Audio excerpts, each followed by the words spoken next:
আপনিও হতে পারেন ফ্যান্টাসি টিভির হোয়াটসঅ্যাপ রিপোর্টার। আপনার সামনে ঘটে যাওয়া যে কোনো ঘটনার ভিডিও তুলে আপনার নাম এবং ঘটনার বিবরণ সহ পাঠিয়ে দিন আমাদের হোয়াটসঅ্যাপ নাম্বার। আমাদের হোয়াটসঅ্যাপ নাম্বার 9436994862। আমরা আছি আপনাদের পাশে। ফ্যান্টাসি টিভি, স্বচ্ছতা দর্পণ, সর্বদা সত্যের সন্ধান। নমস্কার, আপনারা দেখছেন ফ্যান্টাসি টিভি। আমি এই মুহূর্তে রয়েছে আপনাদের সাথে বাণীব্রত দত্ত। আমরা যে বিষয়টি নিয়ে আজকে কথা বলতে যাচ্ছিলাম সেটি হয়েছে 4 এপ্রিল 2021 ত্রিপুরা রাজ্যে টিটিএডিসির নির্বাচনী শেষ দিন। সেই জায়গায় দাঁড়িয়ে প্রত্যেক রাজনৈতিক দলের যে ভূমিকা এবং প্রচার অভিযান সেটা কিন্তু ইতোমধ্যেই শেষ হয়ে গেছে। নির্বাচনী গাইডলাইন মেনে ইতোমধ্যেই পুলিশ এবং আরক্ষা দপ্তর তাদের স্ব স্ব কেন্দ্রে পৌঁছে গিয়েছেন। আমরা আজ যে বিষয়টি নিয়ে উপস্থাপন করতে যাচ্ছি আপনাদের সামনে সেটি হয়েছে টিটিএডিসির যেই ভোট সমীক্ষা, অর্থাৎ সম্ভাব্য ভোট সমীক্ষা আপনাদের কাছে আমরা তুলে ধরার চেষ্টা করছি fantasy TV film and media ইনস্টিটিউটের সহযোগিতায়। Tripura tribal autonomous district council আপনারা ইতিমধ্যেই জেনে গেছেন যে আগামী 6 এপ্রিল এটার নির্বাচন হতে যাচ্ছে টোটাল 28 আসনে, এবং ভোট গ্রহণ প্রক্রিয়া এবং ভোট যে সমাপ্ত হবে যেটা গণনার দিন সেটা কিন্তু ধার্য করা হয়েছে নির্বাচন কমিশন থেকে 10 এপ্রিল 2021। সেই বিষয় নিয়ে সম্ভাব্য যে ভোট সমীক্ষা সেটা কিন্তু আমরা আজ আপনাদের সামনে তুলে ধরার চেষ্টা করছি। তবে এটা আপনাদের জানিয়ে রাখি, কোনো অবস্থাতে আমাদের সমীক্ষার উপর নির্ভর করে আপনারা কোনো কিছু কিন্তু নেবেন না যে আমাদের সমীক্ষার উপর ডিপেন্ড করে আপনারা ভোট দেবেন, এটা কিন্তু কোনো অবস্থাতেই দরকার নেই। আমরা আমাদের মতো করে চেষ্টা করেছি, আমাদের বিভিন্ন সোর্স এবং আমরা বিভিন্ন লোকজনের কথাবার্তার মাধ্যমে এবং আমাদের অ্যানালাইসিস পোল হিসাবে আমরা কিন্তু আমাদের মতো করে চেষ্টা করেছি গ্রাউন্ড রিপোর্টিং এর মধ্য দিয়ে। তার উপর ভিত্তি করে আমাদের একটা ভোট সমীক্ষা দেওয়া হচ্ছে আজকে। আপনারা এটার উপর নির্ভর করে, বারবার বলছি, এটার উপর নির্ভর করে কোনো অবস্থাতে কোনো সিদ্ধান্ত নেওয়ার দরকার নেই। এই ভোট সমীক্ষার উপর আমরা আমাদের মতন সেই ভোট সমীক্ষাটা আপনাদের কাছে উপস্থাপন করতে যাচ্ছি। এই বিষয়ে আজকে আমাদের মধ্যে উপস্থিত হয়েছেন রাজ্যের তরুণ প্রজন্মের সাংবাদিকদের মধ্যে অন্যতম সোমেন সেন। শ্রী সোমেন সেন আমাদের মধ্যে উপস্থিত রয়েছেন, যিনি একাধারে বিভিন্ন চ্যানেল এবং পত্রিকার জন্য সাংবাদিকতার কাজের সাথে নিযুক্ত রয়েছেন এবং টিটিএডিসি ইলেকশন নিয়ে গ্রাউন্ড রিপোর্টিং থেকে শুরু করে বিভিন্ন টক শো বিভিন্ন কিছুতে ওনার একটা অবদান রয়েছে। এই বিষয়ের উপর ভিত্তি করেই আজকে উনি আমাদের মধ্যে উপস্থিত হওয়ার জন্য অসংখ্য ধন্যবাদ আপনাকে প্রথমেই, এবং কিছুটা আমাদের এই ইলেকশন সম্পর্কে আপনার যে রিপোর্টিং তা নিয়ে একটু যদি আমাদের সাথে শেয়ার করেন কিছুটা বিষয়। দেখো, যে বিষয়টা প্রথমে বলতে হয়, এডিসির যে গত যে কার্যকাল ছিল মেয়াদ, সেটা তোমার শেষ হয়ে গেছে 17 মে 2020 গত বছর। সেই জায়গায় দাঁড়িয়ে প্রায় আমরা বলতে পারি 9 থেকে 10 মাস অতিক্রান্ত একটা হেল্ডআপ হয়েছিল গোটা বিষয়টা নিয়ে। অবশেষে এই যে একটা ব্যারিয়ার ছিল, সমস্যা ছিল, এটা নিরসন হয়েছে এবং সিদ্ধান্ত হয়েছে যে ভোট হচ্ছে। অবশেষে আমরা আগামীকালকে এডিসি লোকজন ভোট দেবে একটা নতুন করে, বা ভোটের মাধ্যমে একটা নতুন একটা এখানে স্থানীয় সরকার একটা কাউন্সিল গঠিত হবে এখানে। তো সেই জায়গায় দাঁড়িয়ে আমরা যা দেখতে পাচ্ছি বর্তমানে এখানে লড়াইটা কিন্তু হচ্ছে বহুমুখী। এর মধ্যে সর্বতভাবে প্রথম দিকে যা রয়েছে নিশ্চয়ই শাসক বিজেপি জোট, সেই সঙ্গে রয়েছে ত্রিপুরা মথা এবং আইএনপিটি। এই দুইটা অংশ বাদ দিলে যেটা আমরা প্রধান বিরোধী বা বর্তমানে যারা অতীতে ট্রাইবাল তোমার কংগ্রেস টিউজিএস জোটের পর এডিসিতে গণমুক্তি পরিষদের একটা দীর্ঘ সময় এডিসিতে ক্ষমতায় ছিল এবং 28 যেটা। তো এই বিষয়টা থেকে দাঁড়িয়ে আজকে বিজেপি আর ভিএফটি জোট যখন এডিসিতে লড়ছে এবং বলা হচ্ছে এটা তারা সেপারেটলি আসন তারা করেছে। এখন আমরা অনেক জায়গায় তারা দেখতে পাই বন্ধুত্বপূর্ণ জোটের মাধ্যমে আবার তারা একই আসনেও উভয়ই লড়ছে, ঠিক আছে। সেই জায়গায় দাঁড়িয়ে অবশ্যই যখন শাসক দলের মধ্যে শরিক দল যারা থাকে জোট, হ্যাঁ, সেই জায়গায় দাঁড়িয়ে যখন বন্ধুত্বপূর্ণ সম্পর্কের নামে যখন আবার তারা ওই নির্দিষ্ট আসন নিয়ে তারা লড়াই করে, সেই জায়গায় দাঁড়িয়ে সেখানে ভোটারদের জন্য টাফ, এবং ওই নির্বাচনে স্থানীয় ক্ষেত্রে অনেকটাই আমরা দেখি যে গন্ডগোল তৈরি হচ্ছে এবং শাসক তাদের নিজেদের মধ্যে একটা একটা সমস্যার সৃষ্টি হচ্ছে। মুখোমুখি একটা বিষয় তৈরি হচ্ছে। হ্যাঁ। তারপর আবার আমি বলবো যে এখন পর্যন্ত মোটামুটি চলছে মোটামুটি বিষয়টা, কিন্তু কালকে নির্বাচনটা যখন হবে এবং নির্বাচনে যখন আমরা দেখছি এডিসিতে যে বর্তমান রাজ্যে সাম্প্রতিক প্রদ্যুৎ কিশোর মানে বোবাগড়ার যে দল তিপ্রামাথা, তিপ্রাসা এটা একটা ভূমিকা তিপ্রাসা রয়েছে, আমরা গ্রাউন্ড রিপোর্টে দেখেছিলাম। তিপ্রাসা একটা বিশাল একটা ভূমিকা এখন থাকবে নির্বাচনে এবং ফলাফলের উপর দেখা যাবে বলে আমরা মনে করছি। কারণ সার্বিক, কারণ এটা তো প্রথমবার ত্রিপুরাতে, ত্রিপুরাতে এর আগে কোনো সময় এই দলটা ছিল না, প্রথমবারই নির্বাচনে লড়াই করছে। এবং লড়াই করলে বোঝা যাচ্ছে যে মানে যে গ্রাউন্ড রিপোর্টিং এর মধ্যে যে এবং আমরা যে কথোপকথন করেছিলাম বিভিন্ন জায়গায়, বোঝা যাচ্ছে যে উনার একটা আলাদা একটা পাওয়ার রয়েছে এবং এটাকে অনেকে এটাকেই দেখছে বেশি হাইলাইট করে রাজ পরিবারের লোক হিসেবে বা নতুন প্রজন্মের সেই হিসাব করে। এবং একটা সময় হয়েছিল এরকম যে বিজেপির সঙ্গে উনি যেতে পারেন, রাজ্যে বিভিন্ন কথা উঠছিল, কখনো কংগ্রেস, ঠিক আছে, বিভিন্ন বিষয় ছিল। অবশেষে তিনি একটা নির্দিষ্ট দল করে উনি লড়ছেন। এবং সবচেয়ে ইন্টারেস্টিং ব্যাপার হচ্ছে তুমি দেখো বানি যে বিজেপি যখন বিজেপি বলছে যে তিপ্রাসা তারা দলটা সিপিএম এর দোষর হিসেবে কাজ করছে, আবার সিপিএম দল রাজ্যের প্রধান বিরোধী দল এবং দীর্ঘদিন তারা এডিসিতে শাসন করেছে, সেই জায়গায় দাঁড়িয়ে যদি এখন সিপিএম অনেকটাই বর্তমান নির্বাচনে অনেকটাই ওরা পিছিয়ে আছে, সেখান থেকে কিন্তু কয়েকটা আসন পাওয়ার কথা বলা হচ্ছে। আমরাও যেটা দেখলাম সেখান থেকে দেখা যাচ্ছে কয়েকটা আসন পাওয়ার সম্ভাবনা। আর এখানে কংগ্রেস তো অনেকটাই সিনিয়র নেই বললে চলে কংগ্রেস। আর এই কথাটা কিন্তু রাজ্যের মুখ্যমন্ত্রী বিপ্লব কুমার দেব বলছেন যে সিপিএম পার্টি অফিসগুলিকে ওনারা কি সার্ভিস সেন্টার কি বানাবেন, এটা আমরা শুনলাম। পাশাপাশি এডিসির ক্ষেত্রেও অনেকগুলি কথা বলা হচ্ছে। এখনো কিন্তু মানে এত সমস্যার মধ্যে দিয়েও কিন্তু সিপিএম এবং আইএনসি অর্থাৎ কংগ্রেস দল তারা কিন্তু 28 আসন থেকে কোনোটাতে মানে আমার জানা মতন কিন্তু উজ্জ্বল করেনি যে, এবং সবটি আসনেই তারা প্রতিদ্বন্দ্বিতা করছে। হ্যাঁ, প্রতিদ্বন্দ্বিতা করছে। এবং তুমি একটা বিষয় দেখো, এই সাম্প্রতিক আমরা ওদিন কিল্লার একটা বিষয় নিউজ যখন দেখলাম যে এখানে ভালো সংখ্যক লোক কিন্তু দলীয় প্রার্থী নিয়ে তারা মিছিল মিটিং করেছেন, মানুষ নামছে। তো এই বিষয়টা একটা প্রভাব একটা ব্যাপার দেখো, একটা সরকার যখন একটা দল যখন ক্ষমতায় থাকে দীর্ঘদিন, একটা প্রভাব তো নিশ্চয়ই থাকে, একটা ওপেন না হোক কিছু একটা থাকে। কিন্তু সমস্যা এখনো ত্রিপুরাতে প্রধান বিরোধী হিসেবে সিপিএম আছে। কিন্তু একটা সমস্যা বিষয় কি জানো, যে এইটিসি 1982 পর থেকে যখন এইটিসি যখন নির্বাচন হলো, সেখান থেকে দাঁড়িয়ে যখন দীর্ঘ সময় দেখো টোটাল লড়াইটা বা যে প্রচার ছিল নির্বাচনে, যে শিক্ষা, শান্তি সম্প্রীতি নিয়ে কথা হতো, ডেভেলপমেন্ট নিয়ে কথা হতো। কিন্তু এটা ঘটনা যে দীর্ঘদিন পর কিন্তু সাধারণ জনগণের তরফ থেকে তারা বারবার অভিযোগ, আমরা যখন নিউজ কভার করতে যে আলোচনা করি, পানির জল একটা বিশাল সংকট পাহাড় উঁচু ভূমি থাকে, ম্যাক্সিমাম অল্প অল্প লোকের বসবাস, সেই জায়গায় দাঁড়িয়ে সমতলীয় আমরা জল পেতে কষ্ট হয় অনেক ক্ষেত্রে, অনেক সময় জলের সমস্যা থাকে। সেই জায়গায় পাহাড়ের যে বিষয়টা, এটা তো একটা গুরুত্বপূর্ণ ইস্যু, পানীয় জল, রাস্তাঘাট, শিক্ষা। আর একটা বিষয় হচ্ছে 90 দশকে যেটা 95 থেকে 96 পর 97 পর থেকে যখন 2002 সাল অব্দি পর্যন্ত যখন রাজ্যে উগ্র প্রচন্ড সমস্যা ছিল, তখন রাজ্যবাসী এবং এডিসি যারা শান্তিপ্রিয় লোক ছিল, তাদের সকলের একটা দাবি ছিল যে রাজ্যে একটা সুস্থ পরিবেশ হোক, শান্তি পরিবেশ হোক, আমরা বেশি কিছু চাই না। অ্যাটলিস্ট এই যে এক্সট্রিমিস্ট প্রবলেমটা, বৈরী সমস্যাটা, মানুষ যেন এডিসি এলাকার লোক সমতলে শহরে আসতে পারে, শহরে আমরা মানুষ অবাধভাবে বিচরণ করতে পারি, যেখানে নির্ভয়ে ভয় আতঙ্ক থাকবে না, ভয় থাকবে না, এই পরিবেশটা বাংলা কায়েম করে দেব, সেটা সবচেয়ে বেশি দাবি ছিল। এবং এটা ঘটনা যে তৎকালীন মুখ্যমন্ত্রী এবং সার্বিকভাবে প্রকাশিত হয়েছে, এই বিষয়টা কিন্তু অনেক দূর হয়েছিল। কিন্তু আমরা দেখছিলাম যখন আবার নির্বাচন আসছে, ইতিমধ্যে বেশ কিছু অপহরণের ঘটনা ঘটেছে, তখন মুখ্যমন্ত্রীর সমস্যাগুলো কিন্তু তৈরি হচ্ছে। এটার সঙ্গে একটা রাজনৈতিক ইস্যু জড়িয়ে আছে, এটা বলা বেশি ভুল হবে এরকম না, একটা ইস্যু কিন্তু থেকে যায় যখন নির্বাচনগুলি আসলে, এই ধরনের বিষয়গুলি ইস্যু যখন উপরে উঠে আসে। তবে যে বিষয়টা বলতে চাইছিলাম, দীর্ঘ বাম শাসনে কিন্তু মানুষের অভিযোগ যেটা স্কুল হয়েছে বড় বড়, শিক্ষক নেই স্কুলে, বা থাকলেও যে রাজনৈতিক দলগুলি সমর্থন করলে সেখানে তাদেরকে স্কুলে যেতে হয় না সবসময়, হ্যাঁ, পার্টি মিছিল মিটিং করলে যেতে হয় না।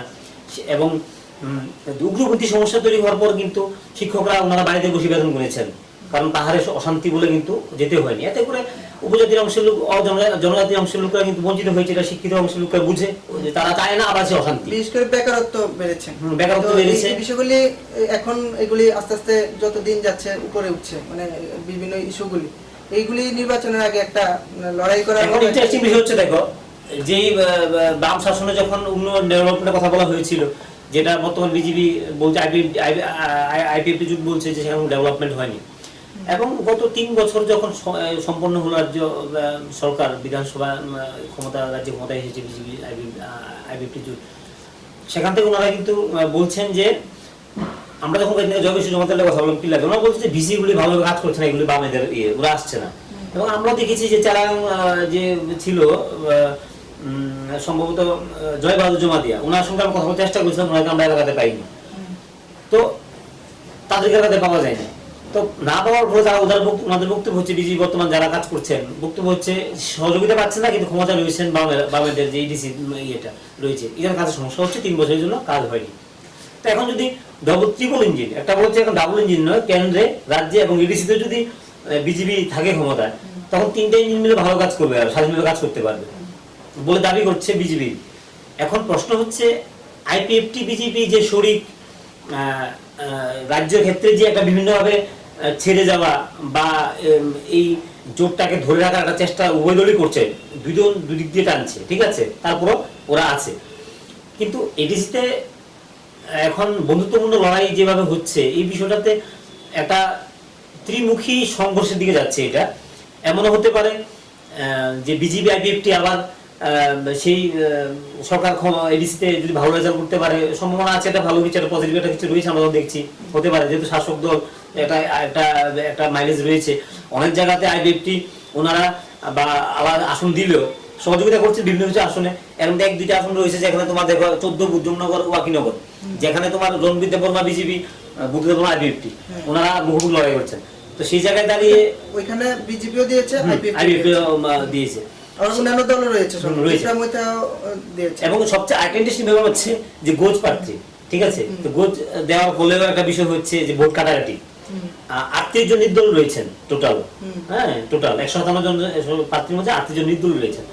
তো স্বাভাবিক ইন্টারেস্টিং এডিসি নিয়ে এতটা এই ধরনের নির্বাচন আমরা আগে দেখিনি, কারণ দীর্ঘ সময় বামের একটা হবে যেভাবে 28 আর বিধানসভাতে 28-এর ফলে কি হতো, এই 28-এর পর থেকেই গণনাটা শুরু হতো, ওই হিসাব করে গণনা শুরু হতো বিগত দিনের হিস্ট্রি দেখে বা 20 যতটা আসন ছিল বিধানসভা, বিরোধীরা তখন সামনে যেতে পারেনি, বেশি যেতে পারেনি, এটা একতরফা ভাবে এটা ছিল। তো সেই জায়গায় এখন পরিস্থিতি অনেক পরিবর্তন হয়েছে। আর জাতীয় ক্ষেত্রে রাজনীতি যেটা ইস্যু, দেখো পশ্চিমবঙ্গের নির্বাচন আমরা দেখছি, এখন তৃণমূল 2 বছর 2টা টার্ম করার পর এখন তাদেরও অবস্থা বেশি একটা ভালো না। পশ্চিমবঙ্গ খুব ইদানিং কালে তো ভারতের মধ্যে যে পশ্চিমবঙ্গ, সেখানে ইলেকশন চলছে, ইলেকশনের মধ্যে ওইটাই মানে এখন উঠছে যে মুখ্যমন্ত্রী কে হবে, পাল্লা ভারী কার, এই প্রশ্নটাই সব জায়গায় মানে চলছে। যে বিষয়টা আমরা দেখতে পাচ্ছি যে পশ্চিমবঙ্গের মতো রাজ্যে তোমার যদি বিজেপি ক্ষমতায় আসতে পারে, তাহলে আগামী লোকসভা নির্বাচনে একটা এফেক্ট থাকবে, এটা প্লাস মাইনাস হবে। কোনো জায়গায় খারাপ রেজাল্ট করলে সেটা প্লাস হয়ে যাবে এখানে, বিশেষ করে বাঙালি অধ্যুষিত জায়গাগুলিতে বিজেপি প্রভাব তৈরি করছে এবং এই বিষয়গুলি হচ্ছে। কিন্তু সমস্যা হচ্ছে একটা জায়গাতে ডেভেলপমেন্ট ইস্যু, যে বিষয়টা বলা হচ্ছে ডেভেলপমেন্ট নিয়ে কথা বা কিছু দীর্ঘ বাম শাসন আমরা দেখেছি যে পাহাড়ের সমস্যাগুলো কিন্তু রয়ে গেছিল, এবং এটা জনজাতি অংশের লোক ওনারা এই জিনিসটা মূল্যায়ন করছেন, দেখছেন। কিন্তু দেখার পরেও একটা জাতীয় ক্ষেত্রে একটা বিষয় তোমাকে বলি, একটা ইন্টারেস্টিং বিষয় হচ্ছে মানুষ কিন্তু এখন আর সেই যে একতরফাভাবে কোন দলীয় এক দলকে, আমি আমার বাপ্পারা দীর্ঘদিন ধরে কংগ্রেসকে ভোট দিয়েছে বা সিপিএম কে দিয়েছে, আমিও দেবো, এই জেনারেশন দেবে, সেটা ভাবার কারণ নেই। মানুষ বাস্তব প্রেক্ষাপটে দাঁড়িয়ে মানুষ চিন্তা করে আমার কোন দিকে স্বতন্ত্র, মানে আমার নিজের অভিমতটা আমি প্রকাশ করতে পারবো। আর যেহেতু বিজেপি রাজ্যের নতুন এবং ওইডিসিতে ওনাদের কোনো আগে কোনো মানে আধিপত্য ছিল না, সেই জায়গায় দাঁড়িয়ে মানুষ ভাবতে পারে যে একটা সুযোগ দিয়ে দেখি ওরা কি করে, একটা বিষয় হতে পারে। আর একটা অংশ, বড় অংশের এখনো গ্রামে ওই জায়গাতে মানুষ অল্প শিক্ষিত এবং ততটা ভোট রাজনীতি বা ভোট নিয়ে ততটা সচেতন আছে বলে আমরা মনে করি না। অনেক ক্ষেত্রে দেখেছি আমরা যে অনেকেই এমন দেখেছি আমরা, হয়তো সকালে কোনো বিজেপি মিছিল গেছে, আবার সন্ধ্যার সময় হয়ে গেছে কোনো সিপিএম বা অন্য আইপিএফটি মিছিল করছে, ঠিক আছে, এটা বোঝা বড় মুশকিল, এই জিনিসটা হচ্ছে। তো সেই জায়গায় দাঁড়িয়ে আমরা যে জিনিসটা দেখলাম, তুমিও যে জিনিসটা দেখলে, যে আমরা বলতে পারি যে বিজেপি আইপিএফটির প্রভাবটা বেশি থাকবে, এবং সেই সঙ্গে ত্রিপুরা যে তোমার মুবাগাদ্দ একটা বিশাল একটা তারা থাকবে, তা ভালো একটা এফেক্ট থাকবে। এবং এটা অবশেষে কে কোন দিকে যায় সেটা হচ্ছে দেখার। কে ফার্স্ট পজিশনে যাবে, কে সেকেন্ড পজিশনে, হ্যাঁ। সেটা সময় বলবে। এবং তখন কে কার সময়, কারণ বিজেপির একটা সবচেয়ে বিষয় হচ্ছে দেখো আইপিএফটির উপর ভর একটা ছিল বিধানসভা নির্বাচনে, কিন্তু সেই জায়গায় দাঁড়িয়ে কিন্তু আইপিএফটি যখন দরকার সমস্যা করছে প্রচন্ড পরিমাণ, বিজেপি তাদের অস্তিত্বকে বিসর্জন দেয়নি। যা হবে দেখা যাবে। এবং চ্যালেঞ্জ নিয়ে, ওইটা নিয়ে চ্যালেঞ্জ নিয়ে কিন্তু বিজেপি হ্যাঁ সরকার রয়ে গেছে, কিন্তু বিজেপি কিন্তু এডিসিতে কিন্তু মানে ওরা মানে কোনো প্রকারের কিন্তু জায়গা ছাড়েনি, কিন্তু আইপিএফটির সঙ্গে কোনো কম্প্রোমাইজ যায়নি। এবং ওরা লড়ছে, কিন্তু জোট বন্ধুত্বপূর্ণ লড়াই বলা হচ্ছে, সবকিছু ঠিক আছে, কিন্তু এখানে কিন্তু প্রমাণ করার আইপিএফটির শক্তি কতটুকু, এই যে চ্যালেঞ্জ। যদি এখানে আইপিএফটি যদি মনে করো প্রত্যাশিত কোনো রেজাল্ট না করতে পারে, তাহলে কিন্তু সেটার কিন্তু আগামী বিধানসভাতে আইপিএফটি এই জায়গাটা কিন্তু অনেকটাই দুর্বল হবে। দল কষাকষি বা এই যে বিষয়টা, সেখান থেকে কিন্তু অনেকটা ওনাদেরকে পিছিয়ে আসতে হবে। আবার যদি ভালো রেজাল্ট করে ঠিক প্রাসা, এবার বুবাগরা সেখান থেকে কোন দিকে যায়, হ্যাঁ আইপিএফটির জায়গাটা কি বুবাগরা দখল করে কিনা সেটা বিজেপির সঙ্গে গিয়ে, এটা কিন্তু হতে পারে অবাক করা আমাদের কিছু এই বিষয়। সমস্ত করে এই যে অনেকের অভিমতে দেখতে পেলাম যে এই সমস্ত এই তো এত সমস্যার মধ্যে এত কিছু, এই যে ভাগাভাগি দল ভাগাভাগি যে ল্যাংমারাবার এই যেগুলি বলছেন আপনি, এগুলি করে আখিরে কিন্তু লাভ হবে পরবর্তী সময় সিপিএম। এখন না হলো ভবিষ্যতের জন্য কিন্তু সিপিএম এর একটা লাভবান হতে পারে, অনেকে এরকম বলছেন। এখন এটা এবং ওইটাকে এই যে পুঁজি করছেন কিছু আইএনসি অর্থাৎ কংগ্রেস দলও, কিন্তু সেখানে তাদেরও হয়তো ভালো হতে পারে এরকম। দেখো কংগ্রেস ব্যাপার হচ্ছে, কংগ্রেস টিউজিএস এর শাসন একসময় ছিল রাজ্যে, একটা পিরিয়ড ছিল, পরবর্তীতে ওরা যাওয়ার উপর আর আসেনি। এখন তুমি একটা জিনিস লক্ষ্য করলে দেখবে যে ত্রিপুরা রাজ্যে যে বিজেপির উত্থান, এই ক্ষেত্রে বামেদের একটা অবদান রয়েছে, কারণ সেন্ট্রালে কংগ্রেস, রাজ্যে সেন্ট্রালে কংগ্রেসের সঙ্গে একটা গোলাগুলি, রাজ্যে কংগ্রেসের সঙ্গে একটা ভাগাভাগি, দূরত্ব, সাম্রাজ্যবাদ বা বিভিন্ন আলোচনা, যে কংগ্রেস একটা স্বৈরাচারী দল, সাম্রাজ্যবাদী দল বা এইগুলি। কিন্তু এখন দেখো রাজ্যে এডিসিতেও দেখো, তুমি দেখবে কংগ্রেসের সঙ্গে সিপিএম যে এটা নিবিড় সম্পর্ক রয়েছে। কিন্তু এই বিষয়গুলি দেখো, মানুষ একটা বিষয় আমি বলতে চাই পরিষ্কারভাবে, দেখো বানি ভোটাররা কিন্তু এখন অনেকটা অ্যানালাইজ করে, কিন্তু সবটা মনে করে সংবাদ মাধ্যম জানে বা নেতারা এরকম না। নেতারা যখন জনগণকে বোকা বানানোর চেষ্টা করে, জনগণ কিন্তু এখন সেই ট্রেপে নেতাদেরকে ফেলায়, তাদেরকে বোকা বানানোর চেষ্টা করে, কিন্তু নেতাদেরকে হ্যাঁ গেমটা দুই দিক থেকে পরীক্ষা নিতে চেষ্টা করে। আর একটা বিষয় নিয়ে কোন একটা স্টোরিতে আমি লিখেছিলাম যে মানুষ সবচেয়ে বড় ব্যাপার হচ্ছে আঙ্গুল লাগতে শিখেছে। এই বছর আমি এইখানে বটনের টিপ দিলাম, নিশ্চিত কোনো গ্যারান্টি নেই যে আগামী বছর আমি এই বটনের টিপ দেবো। সবটা মূল্যায়নের ব্যাপার, কিন্তু মানুষ দেখে কিন্তু সেকেন্ডে মানুষের মত পরিবর্তন দেখা যাচ্ছে। হ্যাঁ এটা পরিবর্তন হচ্ছে, কারণ পরিবর্তনটা স্বাভাবিক।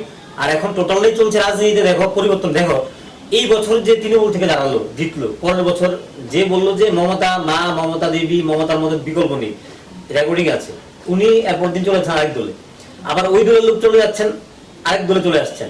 আগে বলা হতো দল থেকে সমান, দল ত্যাগ করা গেলে অন্যভাবে দেখা হতো, এখন এটা একটা ট্রেন্ড হয়ে গেছে। এটা একটা নর্মাল ব্যাপার যে আমি দীর্ঘদিন এখানে এই দলে ছিলাম, এই দল থেকে আমি নেতা মন্ত্রী ছিলাম, কোনো কারণে আমার পারফরমেন্স ভালো না আমাকে দেওয়া হয়নি, আমি ওই দলে চলে যাবো, ঠিক আছে। কিন্তু পশ্চিমবঙ্গে যে বিষয়টা হচ্ছে, নেতারা অনেকেই অনেক দিকে চলে গেছেন, কিন্তু জনগণ কিন্তু কেউ কোনো দিকে খুব বেশি মুভ করেনি। কিন্তু না করলেও সার্বিকভাবে মমতা বন্দ্যোপাধ্যায় ইস্যু নিয়ে আমরা চলে গেছি দিকে, মমতা বন্দ্যোপাধ্যায় জাতীয় মুখ হতে গিয়ে এবং উনার যেই কিছু অ্যাগ্রেসিভ নিতে গিয়ে, তো প্রধানমন্ত্রী নরেন্দ্র মোদীও ঠান্ডা মাথার যে খেলাটা খেলছেন, সেখান থেকে কিন্তু মমতা একটু বিভাগে আছে এখন, এটা আমরা পরিষ্কার দেখতে পাচ্ছি।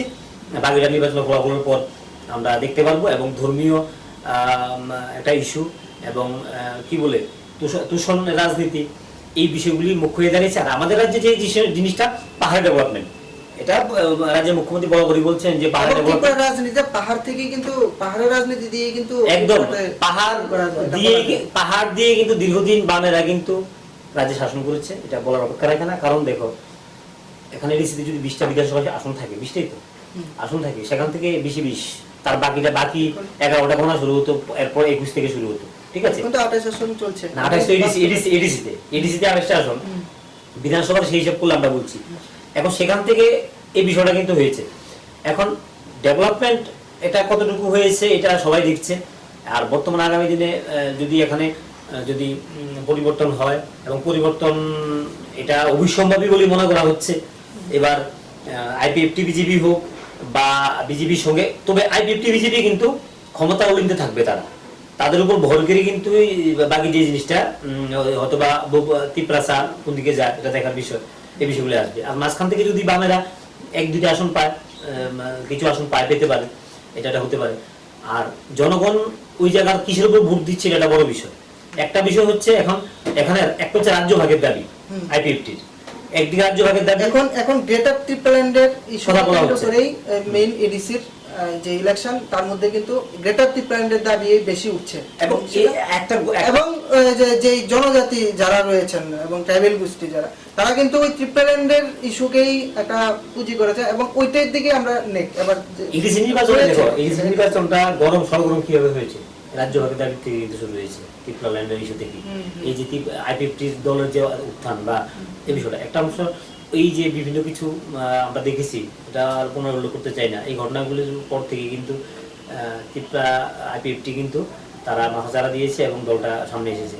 সেই জায়গায় দাঁড়িয়ে এটা বিজেপি আইপিএফটি বিজেপি বলছে যে সবকা সাথ সবকা বিকাশ, এই জায়গায় দাঁড়িয়ে রাজ্য ভাগের ইস্যুতে কোনো সমর্থন নেই। আইপিএফটি রাজ্য ভাগের কথা বললে এখানে কোনো আলোচনা নেই, যদিও ওরা বলছে, আইপিএফটি বলছে বিজেপি একটা পদালয় বিধানসভার সময় আইপিএফটির বিষয়টা তারা মেনেছিল, আমরা তারা কিন্তু দাবি করছে, বিভিন্ন সময় দেখা যাচ্ছে।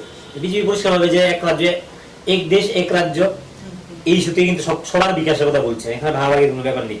কিন্তু একটা বিষয় হচ্ছে কি, দেখো এই 28 আসনের মধ্যে 10টি আসন, সম্ভবত 9 থেকে 10টা আসনের মধ্যে অজনজাতি যাদের ভোট এখানে একটা বড় সংখ্যা, 9,000, 10,000, 8,000, 12,000 অব্দি কিন্তু অপজাতি অংশের লোকজন রয়েছে, ঠিক আছে, বাঙালি।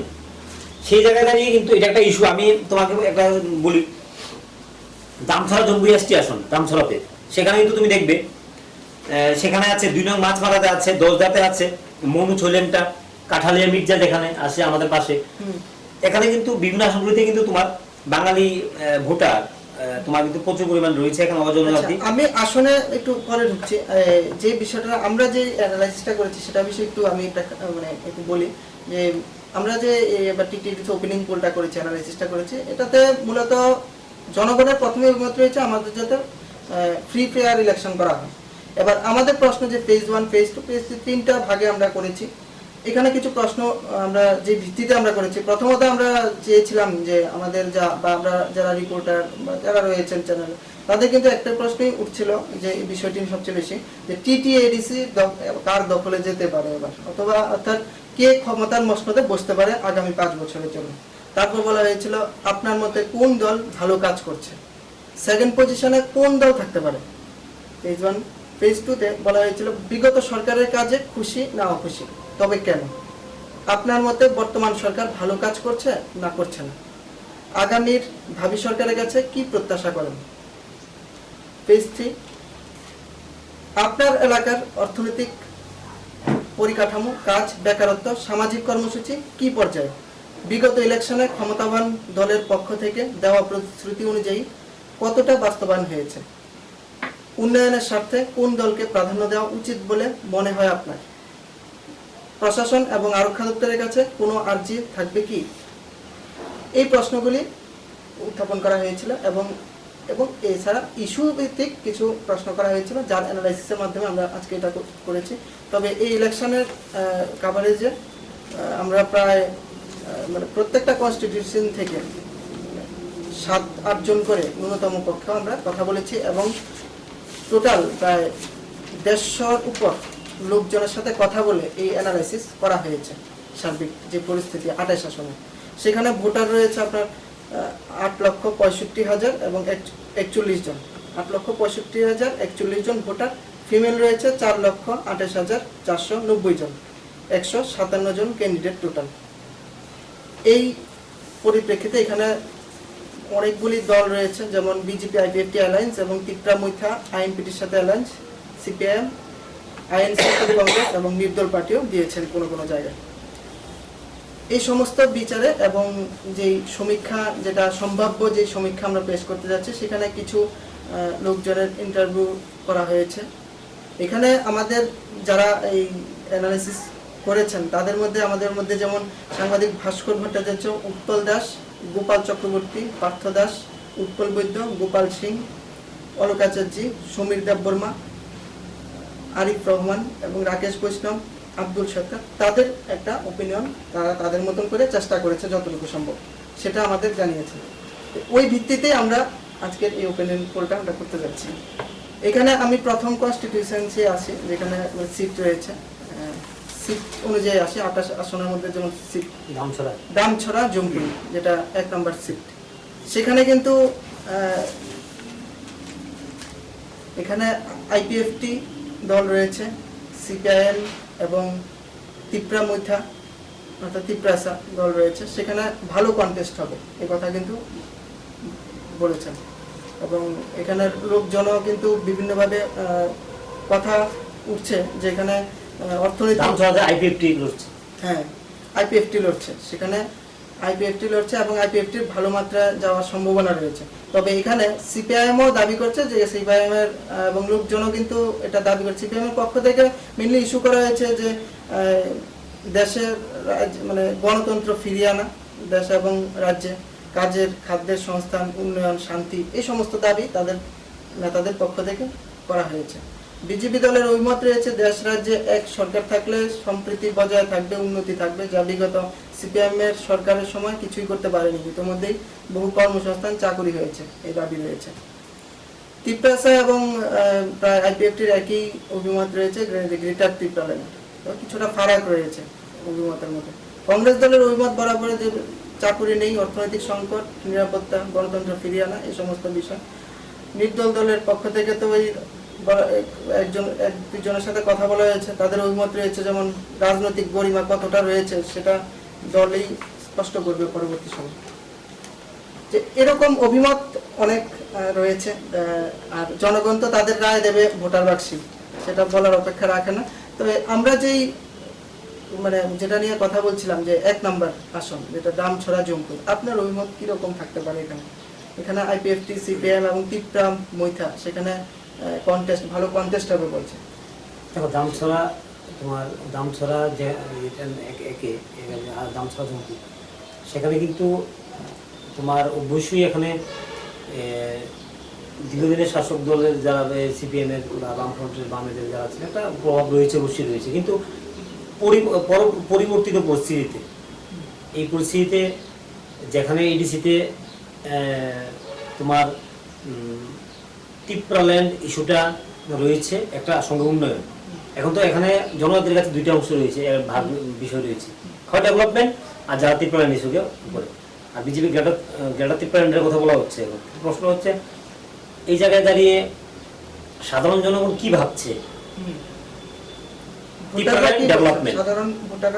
আর এই ভোটটা ভাগাভাগিটা, ভোট ভাগাভাগিটা দেখো, একটা অংশ যদি ভোট কাস্টিংটা ধরো 85% বা 90% হলো, সেখান থেকে বামেদের একটা ভোট থাকবে, একদিকে বিজেপি এখন তো শুধু আইপিএফটি প্রতিনিধিত্ব করছে, বিজেপি সমর্থন করছে, বিজেপি আইপিএফটি জোট, সেই জায়গায় দাঁড়িয়ে বিজেপি আইপিএফটি অবশ্যই এগিয়ে থাকবে। কিন্তু সেখান থেকে দাঁড়িয়ে এখন দেখা সিপিএম বামেরা এখান থেকে কি ফল করতে পারে, বা আর সবটাই তো দেখো কিছু পরিষ্কার বলা যায় না, মানুষ কি ভাবছে এই বিষয়টা নিয়ে। এই আসনের মধ্যে কিন্তু জোটটা রয়েছে যেমন সিপিআইএম এর, যেটা হচ্ছে সিপিএম যেতে পারে, এবং এটাই না, এখানে সিপিএম এর একটা আমি কথাই বললাম যে এই আসনে বরাবরই অনেক আগে থেকেই এখানে বামেদের সিপিএম এর একটা গড়, এখানে একটা কিন্তু একটা ইয়ে থাকে। তবে এবার আইপিএফটি তার সাথে ভালো কন্টেস্ট হবে, সেটাও কিন্তু বলা হয়েছে। সেখানে যদি আগের গরিমা অনুসারে থাকে তাহলে কিন্তু সিপিএম বেরিয়ে যাওয়ার সম্ভাবনা রয়েছে, তাহলে আইপিএফটি সরকার গঠন করতে পারে, সম্ভাবনা রয়েছে কন্টেস্ট করে যদি হয়। আমি এটাতে গেলাম। 2 নম্বর যে আসনটা রয়েছে সেটা মাছমারাতে বিজেপি আইপিএফটি একসাথে করছে, তিপ্রামৈথার সাথে কন্টেস্ট করছে। সেখানে বিজেপি এবং আইপিএফটি সরকার যেটা রয়েছে বিজেপি আইপিএফ প্রতিদ্বন্দ্বী যেটা রয়েছে সেটা কিন্তু বেরিয়ে যেতে পারে, সেখানে বিজেপি যাওয়ার সম্ভাবনা রয়েছে। এবং 3 নম্বর আসনে যেটা রয়েছে যে 10টা কাঞ্চনপুর, সেখানে কিন্তু বিজেপি আইপিএফটি ওই তিপ্রাসার সাথেই কন্টেস্ট হচ্ছে। সেখানে তিপ্রামৈথার ভালো একটা সংখ্যা দেখা যাচ্ছে সেখানে।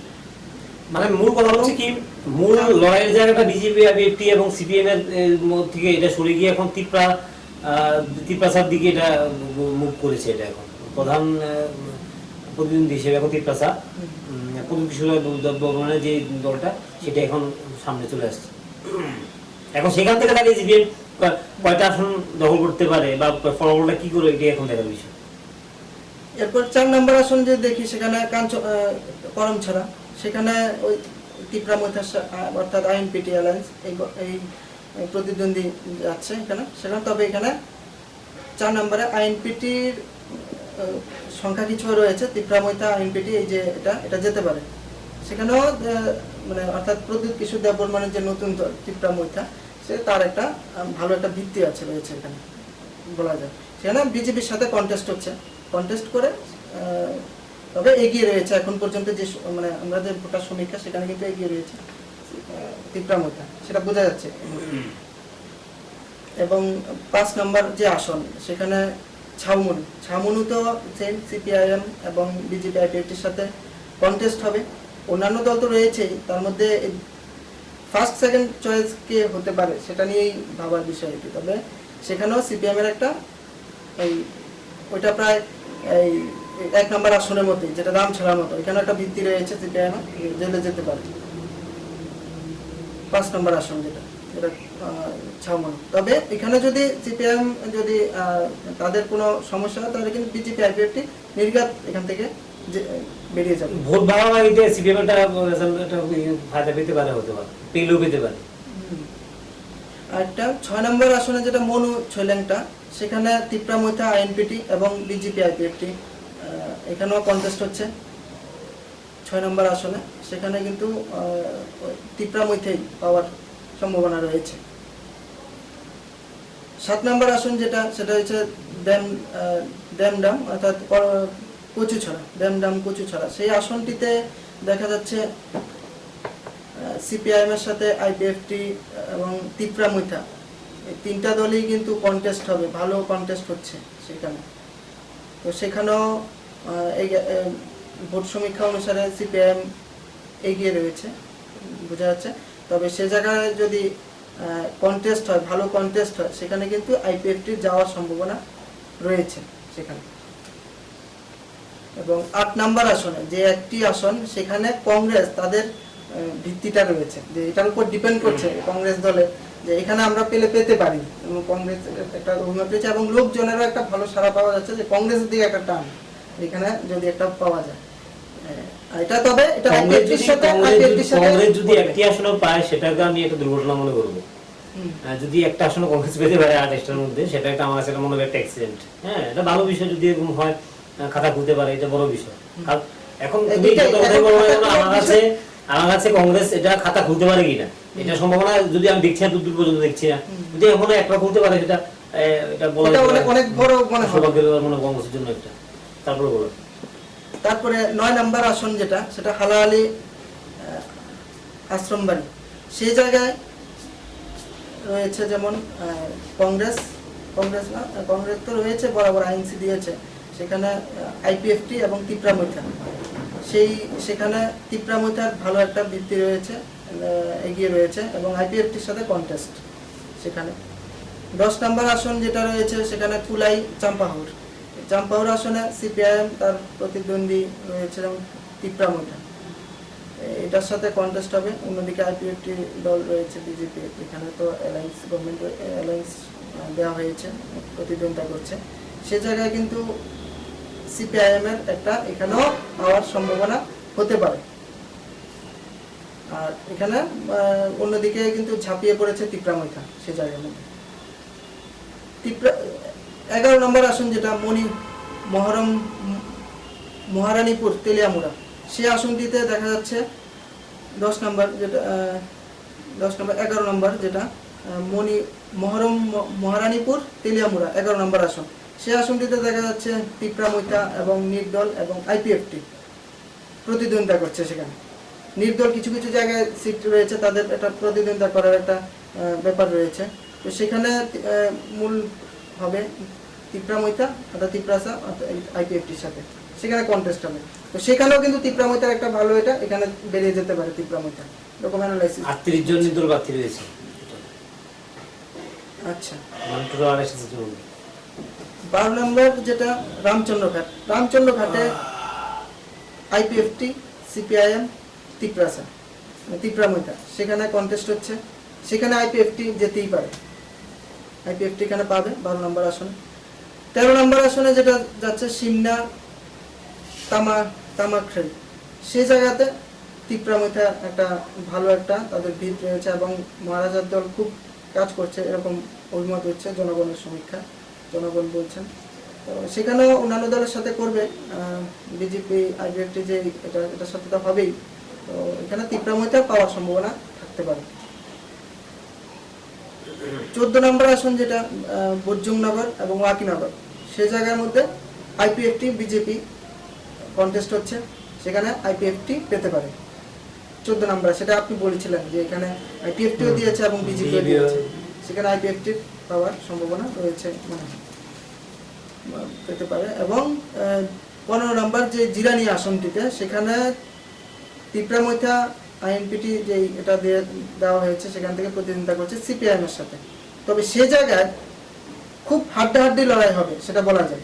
সেখানে যখন তিপ্রামৈতারও রয়েছে, সিপিআইএমেরও রয়েছে, সংখ্যায় রয়েছে, এবং ইতোমধ্যে কিন্তু প্রচার অভিযান বিভিন্ন কিছুতে সংখ্যা, ভালো সংখ্যা নির্বাচনী সমাবেশগুলির দিকে তাকালে সেটা কিন্তু দেখা যাচ্ছে অনেক বেশি। তো সেখানেও তিপ্রামৈতার সাথে সিপিআইএম একটা হবে, তবে সেখানে যদি ডিপেন্ড করে অ্যানালাইসিস অনুসারে সেখানে তিপ্রামৈতা পাওয়ার সম্ভাবনা রয়েছে। 16 নম্বর যে আসনটি, সেখানে মঞ্জাই এবং পুলিনপুর, সেই 16 নম্বর আসনে কিন্তু তিপ্রামৈতা এবং আইপিএফটির সাথে কন্টেস্ট হবে। সেই জায়গায় তিপ্রামৈতা এবং হাড্ডাহাড্ডি লড়াই, সেই জায়গাটাতে হাড্ডাহাড্ডি লড়াই হবে, তবে ভোটার ব্যবধান বেশি থাকবে না, সেখানে কমই থাকবে, যেই পায়। তো সেখানে আইপিএফটিও যদি মানে সংখ্যাগরিষ্ঠতার দিকে দেখা যায়, সেখানে বলা হচ্ছে আইপিএফটির সংখ্যাগরিষ্ঠতা থাকবে। তো সেখানে আইপিএফটি যদি পায়, হয়তো আইপিএফটি এখানে যেতে পারে, প্রথম দল হিসেবে উঠতে পারে। সেখানে 17 নম্বর যেখানে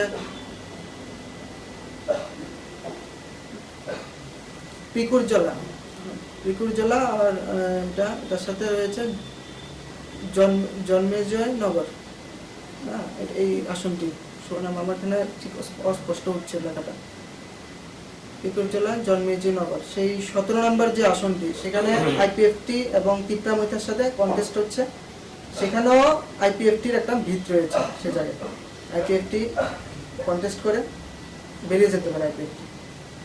18 নম্বর যে আসনটি, সেখানে টাকার জোলা জম্পুই জেলা, সেখানে রয়েছে বিজেপি, আইপিএফটির যে গ্রুপ, এখানে অন্যান্য দল রয়েছে, আইএনসি, সিপিআইএম রয়েছে, তবে সেখানে তিপ্রামৈতার একটা ভালো পজিশন রয়েছে অ্যানালাইসিস অনুসারে, সেখানে যেতে পারে তিপ্রামৈতা। 19 নম্বরও সেম, 19 নম্বরও তিপ্রামৈতা যেতে পারে, যেখানে আমতলি যে গোলাঘাটি কেন্দ্রটি, সেখানেও তিপ্রামৈতা কিন্তু যাওয়ার সম্ভাবনা রয়েছে এখানে। 20 নম্বর আসনে যাই আমরা, যেখানে কিল্লা বাগমাতে কিন্তু বিজেপির সাথে সিপিআইএম এর একটা ভালো কন্টেস্ট হচ্ছে, সিপিআইএম দলের পক্ষে সেখানে আপনি বলতে পারবেন, এবং গ্রাউন্ড রিপোর্টিংও আমরা দেখেছিলাম যেখানে কন্টেস্ট হচ্ছে। তবে সিপিআইএম এর দলের যারা রয়েছে তারা কিন্তু সবাই মুখ খুলছে না, তাদের ওই যে বক্তব্যটা উঠে আসছে, বাবা গণতন্ত্র নেই, আমরা কাজ পাই না, খাদ্য পাই না। পুরী কেন্দ্র যেখানে কিল্লা বাগমা এটা উঠে আসছে, তার মধ্যেও কিন্তু এত কিছুর মধ্যেও কিন্তু এখানে তিপ্রামৈতাও কন্টেস্ট করছে, অনেকে আবার বলছেন তিপ্রামৈতা আমাদের পক্ষে রয়েছে, তার মধ্যে বিজেপি থেকেও রয়েছেন, যেমন জয়কিশোর জমাতিয়া, ওনার সমর্থনে প্রচুর লোক রয়েছে, এবং ইতোমধ্যেই মন্ত্রী, বিধায়ক থেকে শুরু করে অনেকে কিন্তু ঝাঁপিয়ে ফেলেছে এই নাটে। সে জায়গায় বিজেপি যেতেই পারে বলা যায়, বিজেপি এগিয়ে থাকবে এখানে, তবে একটা কন্টেস্ট থাকবে, কন্টেস্টে বিজেপি এগিয়ে যেতে পারে। 21 নম্বর আসন যেটা মহারানী চেলাগান, সেখানে বিজেপি তিপ্রামৈতা কন্টেস্ট হবে, কন্টেস্টে সেখানেও কিন্তু বিজেপি যেতে পারে। এবং 22 নম্বর যে আসনটি, সেখানে কাঠালিয়া মির্জা রাজাপুর, সেই আসনটিতে কিন্তু সিপিআইএম সাথে তিপ্রামৈতার কন্টেস্ট হচ্ছে, এবং সেখানে বিজেপি দলের পক্ষ থেকে গিয়েছে, কিন্তু বেশি একটা হয়তো লাভবান হচ্ছে না এরকম একটা খবর রয়েছে। তো সেখানে হয়তোবা সিপিআইএমই দখল করতে পারে মির্জা রাজাপুর। মির্জা রাজাপুরের ক্ষেত্রে কাঠালিয়া তোমার মির্জা রাজাপুর কাঠালিয়া তোমার একটা এখানে একটা গুরুত্বপূর্ণ ইস্যু হচ্ছে তোমার অজনজাতি অংশের ভোট, কিন্তু একটা অংশ বড় অংশ রয়েছে এখানে। এখানে তোমার একটা বড় অংশের একটা ভোট রয়েছে, যেখানে তোমার একটা গুরুত্বপূর্ণ ইস্যু রয়েছে এখানে। মোট ভোটার সংখ্যা হচ্ছে এখানে 41,000, অজনজাতি ভোট রয়েছে এখানে 8,500। আচ্ছা, এখানে 8,500-এর উপরে রয়েছে কিন্তু তোমার তোমার অজনজাতি অংশের ভোট। এই ভোটটা একটা কিন্তু ফ্যাক্টর। আমি বরাবরই বলছি যে যেই 28টার মধ্যে যে 10টা প্রায় 10টা আসনের মধ্যে কিন্তু বড় অংশের ভোটার রয়েছে সব জন্য 8, 9, 10,000 করে। এগুলো কিন্তু একটা বড় ইস্যু কিন্তু, যে যারাই এখানে প্রতিদ্বন্দ্বিতা এগিয়ে থাকবে তাদের ক্ষেত্রে এই ভোটটা একটা ফ্যাক্টর। কিন্তু এখানে কিন্তু উপজাতি ভোটের থেকে এই অংশের ভোটটা কিন্তু একটা বড় ফ্যাক্টর। তোমাকে আমি যে কথা বলছিলাম, এগিয়ে থাকতে পারে তোমাকে আমি সেই আসনটিতে দামছড়া জম্পু এসটি ক্ষেত্রে তুমি যে কথাটা বলেছিলে, আসলে দেখো মোট ভোটার সংখ্যা 34,000, এর মধ্যে 12,000 ভোটার হচ্ছে অজনজাতি। 34,000 ভোটের মধ্যে 12,000 অজনজাতি ভোট। আর যেখানে অজনজাতি অংশের লোক রয়েছে সেই জায়গাগুলিতে কিন্তু তোমার বামেদের একটা ভোট থাকবে। এই ভোটটা থাকবে, যে এই ভোটটা হয়তো বা নির্ণায়ককারী হতে পারে বামেদের জন্য না হলেও আইপিএফটি, বিজেপি বা তিপ্রা মাথা তাদের জন্য নির্ণায়ক হবে এই ভোটটা। সঙ্গে থাকবে নির্দল প্রার্থী, সেই যার জন্য কিন্তু ব্যাপারটা এটা খুব একটা হাড্ডাডি লড়াইয়ের দিকে থাকবে এই জায়গাগুলিতে। অজনজাতি অংশ ভোটটা কিন্তু তোমার এই ক্ষেত্রে গুরুত্বপূর্ণ ভূমিকা রাখবে উপজাতি অংশের ভোটের থেকে। কারণ কি 34,000 ভোটের মধ্যে 12,000 ভোটার থাকে, সেই জায়গাটা কিন্তু বড় ইস্যু। কারণ 12,000 ভোটার তারা কিন্তু এডিসি প্লাস রাজ্য এবং সার্বিক ইস্যুটা নিয়ে দেখবে, যারা তাদের মাধ্যমে কাজ করবে এই ভোটটা। অতএব এটা কিন্তু কাছাকাছি লড়াই হবে। কোনো অংশে এখানে খুব বেশি 10,000 ভোটে 8,000 ভোটে জিতে গেলাম এরকম ব্যাপার আমরা খুব কম দেখতে পাবো মনে হচ্ছে। তো এখানে কি এই সিটটাতে কি মনে হয় যে কে এগিয়ে যেতে পারে? আপনি কোনটাতে বলছেন? এই যে 22 নম্বর আসনটিতে, এই যে কাঠালিয়া মির্জা রাজাপুর কেন্দ্রে। কাঠালিয়া মির্জা রাজাপুর কেন্দ্রে এখানে তোমার বরাবরই কিন্তু এগিয়ে থাকবে বিজেপি পার্টি, এগিয়ে থাকবে বিজেপি দল, এগিয়ে থাকবে মনে হচ্ছে বিজেপি এগিয়ে থাকবে, বিজেপি আইপিএফটি জোট এটা এগিয়ে থাকবে, এটা বলা যায়। আর সার্বিক যে চিত্রটা আমরা যে মানে এত আলোচনা করলাম, এখান থেকে একটা বিষয় মনে রাখতে হবে যে টোটাল 28টা সিটের মধ্যে সেখান থেকে আইএনসি যদি খাতা খুলতে না পারে বা খাতা খোলার চ্যালেঞ্জ তাদের কাছে, আইএনসি থেকে একটা দাবি রয়েছে বা লোকজনের কাছ থেকে যে শুনলাম যে মানে অ্যানালিসিসে সেখানে পেলে 1-2টা আসন পেতে পারে। আমি বললাম যে খাতা যদি খুলতে পারে এটা একটা তাদের জন্য বিশাল প্রাপ্তি রেকর্ড, ঠিক আছে, এক্সিলেন্ট। এবার দেখো বিজেপি আইপিএফটি শাসক দল হিসেবে এগিয়ে থাকবে, তিপ্রাসা যত কথাই বলো ভূভাগরা একটা বিষয় থাকবে। কিন্তু এখন প্রশ্ন হচ্ছে এই জায়গায় দাঁড়িয়ে যে ভোট প্রার্থী এবং ভোট কাটাকাটি সেখান থেকে যদি কেউ বেরিয়ে যায় একটু এক কদমে এগিয়ে, সেটা হচ্ছে দেখার। আর এই কারণেই তোমার আমি প্রথমেই বলেছিলাম আলোচনার যে আইপিএফটির এখানে একটা শক্তি পরীক্ষা, আগামী বিধানসভায় তারা কোন জায়গায় বসবে, দরাদরি দল কষাকষি কোন জায়গায় থাকবে। আইপিএফটি ভালো রেজাল্ট করলে সেখান থেকে বিজেপি অবশ্যই একটা নমনীয় ভাব, এটা আলটিমেটলি আগামী বিধানসভা বেশি দূরে নেই, কিন্তু টোটালি প্রভাবটা কিন্তু বিধানসভা দিকে যাচ্ছে এবং এটা সবাই জানে। এবং বিজেপি একদম মানে ওরা প্রতিদিন চলছে অভিযান, সর্বত্র মন্ত্রী ঘরে ঘরে যাচ্ছেন, নেতারা ঘরে ঘরে যাচ্ছেন, সবাই মানে একদম সর্বশক্তি নিয়োগ করছেন। কারণ এখান থেকে কিন্তু নিজেদের ক্ষমতা এস্টাবলিশমেন্ট করার মানে শরিকির মধ্যে। কারণ যেহেতু আইপিএফটি বরাবর দরকার সমস্যা করছে, ওরা বলছে আমরা একা লড়বো প্রয়োজনে, আমাদের কমিটমেন্ট না গেলে, ঠিক আছে। তারা চাইছিল ম্যাক্সিমামটাই তারা যোগ করে লড়াই করার জন্য, বিজেপি পথে যায়নি। বিজেপি যেটা চ্যালেঞ্জ এটা তাদের নজরের লড়াই কিন্তু এটা বিজেপির জন্য। আর আইপিএফটি যদি ওই জায়গা থেকে যদি পিছিয়ে থাকে কোনো অংশে, তখন সেই জায়গা থেকে কিন্তু আগামী দিনে কিন্তু অঙ্কটা কোন দিকে যেতে পারে এটা কিন্তু এখন থেকেই বোঝা যাচ্ছে। কিন্তু সেটাই। আমি এবার পরবর্তী যাই যে 23 নম্বর আসন, যেটা নিয়ে কথা এখনো হয়নি। 23 নম্বর আসন অম্পিনগর। সেই 23 নম্বর আসনে কিন্তু সেখান থেকে ভাস্করবাবু বললেন যে আমাদের যে গ্রাউন্ড রিপোর্টিং এ ছিলেন, উনি বললেন যে এখান থেকে তিপ্রা মৈথা যেতেই পারে এবং সেটার সাথে ভালো কন্টেস্ট হবে আইপিএফটি। সে জায়গার মধ্যে তিপ্রা মৈথা যেতেই পারে সেখানে। এখানে বেশ কয়েকটি আসনে বিজেপি ততটা শক্তি নেই, বেশ কয়েকটি আসনে এটা পরিষ্কার। এখানে আইপিএফটির উপর ভর করি, বিধানসভাতেও আইপিএফটির উপর ভর করি ওনারা এটা লড়াইটি হয়েছিল সেই জায়গায় দাঁড়িয়ে। এখন তারপরেও ক্ষমতায় আসার পর সেখান থেকে বিজেপি আস্তে আস্তে যখন সংগঠনকে একটু এগিয়ে নিয়ে যাচ্ছিল সেই জায়গায় দাঁড়িয়ে স্বাভাবিক আমরা বিভিন্ন ক্ষেত্রে আমরা দেখি যখন শরিক দল যখন এক জায়গায় থাকলে পরে যখন শাসক দল যখন সংগঠনকে বৃদ্ধি করার চেষ্টা করতে শুরু করে তখন থেকে কিন্তু খোটাখুটি শুরু হয়ে যায়, সেটা থাকার আগে শুরু হয়ে যায়। এই গত 3 বছরে বিজেপি পাহাড়ে কতটুকু করেছে এর একটা ফল আমরা দেখতে পারবো, দেখার অপেক্ষা থাকবো আমরা থাকবো। কিন্তু বরাবরই শাসক দল এগিয়ে থাকবে। এক্ষেত্রে ভূভাগরার দল সেটা কি করে, হ্যাঁ এটাই সবচেয়ে বড় বিষয় এবং এটার দিকে তাকিয়ে রয়েছে এবং ভালো ফল করবে বলা যাচ্ছে। এবং জনসমাবেশগুলিতে তীব্রতা জনসমাবেশগুলিতে যেভাবে ভিড় উপচে পড়ছে। এখন একটা কথা বলছি, সকালে বিজেপি দলে যাচ্ছে, বিকেলে আবার তীব্র যাচ্ছে, এমন এরকম লোক আছে এই দল ছেড়ে ওই দল, ওই দল ছেড়ে এই দল, একটা আমি ওই দলের থেকে ওই দল যাব, ওই দল থেকে যাব, এই যে একটা মানে এই যে যোগদান অব্যাহত চলছে কন্টিনিউ, এই বিশেষ করে ইলেকশনের আগে কিন্তু এগুলি দেখা যায়। এখন কি 28টার মধ্যে কেউ যদি কোনো দল যদি মনে করো তুমি 12 থেকে 13টা পায়, আমি বলবো তারাই মূল মেজরিটি ওদিকে আছে বিজেপি আইপিএফটির দিকে। 12-13টা দিকে যারা যায়, 13টা যদি হয় কাছাকাছি থাকে সেখান থেকে দেখা যাবে বিষয়টা। মূলত 23টি আসনে কিন্তু ভালো কন্টেস্ট হবে, 23টি আসনকে কেন্দ্র করে ভালো কন্টেস্ট হবে সেটা বোঝা যাচ্ছে। তো সেখানে এবং সেখানে পজিশনের মধ্যে ত্রিপুরার মধ্যেও ভালো একটা সংখ্যা এবার যেতে পারে। বিজেপি আইপিএফটি তো আছেই, সেখানে হবে, আইপিএফটি একটা ভালো পজিশন রয়েছে সেখানে। আর এদিকে কি মনে হয় ত্রিপুরা মাথা কি আইপিএফটি থেকে মানে পেছন থেকে এসে আইপিএফটি কে কি মানে কোনো প্রভাব ফেলতে পারে এখানে এই এডিসি মানে যে এগুলিতে? ত্রিপুরার মধ্যে একটা ভালো সংখ্যা এবং তাদের মহারাজা বলতেই ভোটটা তাদের ভোটটা কাছ থেকে যাবে, এটা কি বামেদের কাছ থেকে যাবে একটা ধারণা করা হচ্ছে। আমাদের কিছু অংশ কিন্তু ত্রিপুরা মাথার দিকে টার্ন করছে, যেটা গ্রাউন্ড রিপোর্টিং এ আপনি দেখবেন, লক্ষ্য করলে আমরা যখন গিয়েছিলাম তখন কিন্তু ত্রিপুরা মাথাকে একটা অংশ ভালো সমর্থন করছে, সেটা বলা যায়, সেটা দেখেছিলাম রিপোর্টিং এর ক্ষেত্রে। এই কারণে এবং একটা অংশ ভোটাররা বলছে যে সিপিএম এর দোষর হয়ে উঠছে, মানে কি এবং ত্রিপুরা আরেকটা বিষয় হচ্ছে কয়েকজনের মানে বুঝাও যেতে পারে যে ত্রিপুরার মধ্যে যদি পায় হয়তো সিপিএম কি লাভবান হবে কিন্তু যায় না, তারা কিন্তু একটা মানে তাদের একটা মনে হয় অক্সিজেন পাচ্ছে, অক্সিজেন নাকি এটা মানে নিজে নাক কেটে কোনো যাত্রা ভঙ্গির মতো অবস্থা হয় বা এরকম কিছু ব্যাপার থাকতে পারে কিনা।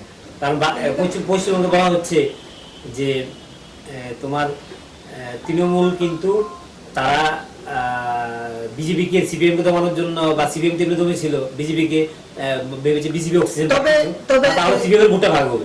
তবে এই ত্রিপুরা মৈথার যিনি সুপ্রিমো অর্থাৎ মহারাজা প্রদ্যুৎ কিশোর দেববর্মন, তিনি কিন্তু সিপিএম এর ভোট নিয়ে তাহলে ভাবেন না। তাহলে যখন ইন্টারভিউ হয়েছে বা ভোটটা আসছে কার থেকে, সেখানে কিন্তু তারা উনার বরাবরই বলছেন যে আমার যে যারা আছেন আমার যারা এবং শুধু আমি কোনো ভোটে দাঁড়াবো সেটা আমার বিষয় না, যারা রয়েছেন মানে আমার সঙ্গে যারা রয়েছেন যাদের, তারা কিন্তু আমাকেই দেখছেন এবং আমাকে তারা বলেছেন যেটা আপনি পরিচালনা করুন, আপনার দলের সাথে আমি রয়েছি, আপনার সাথে রয়েছি, সেরকম একটা বিষয় কিন্তু কাজ করছে। সেটা ভোটার সমীক্ষা অনুসারে আমরা কাজ করছে যে আমরা বিজেপি আইপিএফটি কে দেব না, যারা মহারাজা যেদিকে যাবে যেখানে বাম সমর্থিত রয়েছেন তারা বিজেপি আইপিএফটি জোটকে কেন দেবেন না, একটা বড় অংশ। তাহলে ভোটটা কাকে দেবো আমরা? তারা যদি মনে করেন যেরকম আমরা বামেদেরকে এখন ভোট দিয়ে এটা কোনো কাজে নাও বসতে পারে, যদি এরকম মনে হয়, হ্যাঁ আমরা ভোটটা তাহলে ত্রিপুরা মাথাকে দিয়ে দিই, তাদেরকে সেটা হতে পারে। সেই জায়গায় দাঁড়িয়ে হয়তো এই ভোটটা বড় অংশ ভোট তুলে দিতে পারে ত্রিপুরার মধ্যে। তাহলে এটা ওই যে বললেন যে কিছুক্ষণ আগে যে কথা হয়েছিল যে বিধানসভা নেক্সট যে 23 বিধানসভা সেটা কিছু হলে এফেক্ট করতে পারে। তাহলে ওয়েস্ট বেঙ্গলের যে বিষয়টা দেখছো তুমি যে বামের এখন সিনেনি, এখন বিজেপি আর তৃণমূলে, অথচ মূল মানে বিরোধী দল ছিল সিপিএম, সেখান থেকে দাঁড়িয়ে আজকে দিন হঠাৎ করে বিজেপি উঠে আসছে। আমাদের রাজ্যেও কি এখন তাহলে যে বিজেপি আইপিএফটি এবং ত্রিপুরা হয়ে আসবে সিপিএম এর জায়গাতে, এই জায়গাতে সিপিএম দেখা গেল নিজের ভোটটা চলে গেলো এখানে, সেখান থেকে সংগঠন আগামী দিনে ওরা কিভাবে উজ্জীবিত করবে এই বিষয়টার জন্য আমরা একদিন আলোচনা করবো। আজকে যেহেতু আমরা আজকে যেহেতু আমাদের সময় কম, ভোটার ইলেকশন অনেকে হয়তো চেয়ে আছেন যে আমাদের এটা দেখার জন্য, সেইখানে বেশি দেরি করছি না কথা। আমরা নেক্সট যে আলোচনা করিনি যে 24 রাইমাবেলি কেন্দ্রে কিন্তু মানে আসনে কিন্তু 24 রাইমাবেলিতে সেখানেও কিন্তু সিপিএম পেতে পারে এবং তার সাথে যে নিকটবর্তী কন্টেস্ট রয়েছে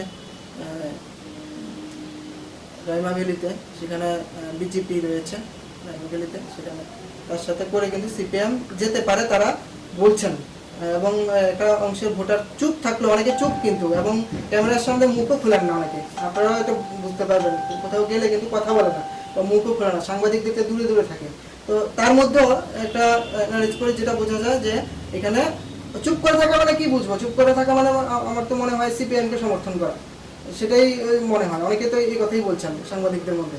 তো সেখানে সিপিএম যেতে পারে, আর না হলে কিন্তু বিজেপি যাওয়ার সম্ভাবনা রয়েছে। টোটাল 28টি আসনের মধ্যে সিপিএম এর 4 থেকে 5টি আসনের মধ্যে একটা বিশাল হ্যাঁ, একটা 4 থেকে 5টি, এর বেশি হওয়ার সম্ভাবনা নেই, পরিষ্কার। এবং সেটাকে হতে পারে, সেটাতে মানে- সেটাতে জয়ে পরিবর্তন করতে পারে কিনা এটা যে দেখার বিষয়। আর যদি অন্যরকম হয় ভোটার দিবস, তাহলে মানে ভোটার যেদিন ভোট গ্রহণ পর্বে যদি অন্যরকম হয়, তাহলে কিন্তু সিপিএম অন্যরকম হতে পারে। অ্যানালাইসিস বলছে 5-6টা, 5-6টাও যাবে না, 4 থেকে 5টা। 4 থেকে 5টি এখন সিপিএম এর একটা ভালো ফল থাকবে। এখন এটাকে জয়ে পরিবর্তন করতে পারে কিনা এটা দেখার বিষয়টা। 25 নতুন বাজার মালবাসা যে আসনটি, সেখানে কিন্তু বিজেপি এগিয়ে, এবং সেখানে বিজেপি যাওয়ার সম্ভাবনাই রয়েছে, সেটা বলা যায়। 26 কেন্দ্রে যেটা 20 চন্দ্রনগর পড়ছে, সেখানেও কিন্তু বিজেপি এগিয়ে, বিজেপি যাওয়ার সম্ভাবনা রয়েছে। এবং বুড়াতলি অর্থাৎ এটা স্পষ্ট লেখাটা উঠেনি ঠিক মতো, বুড়াতলি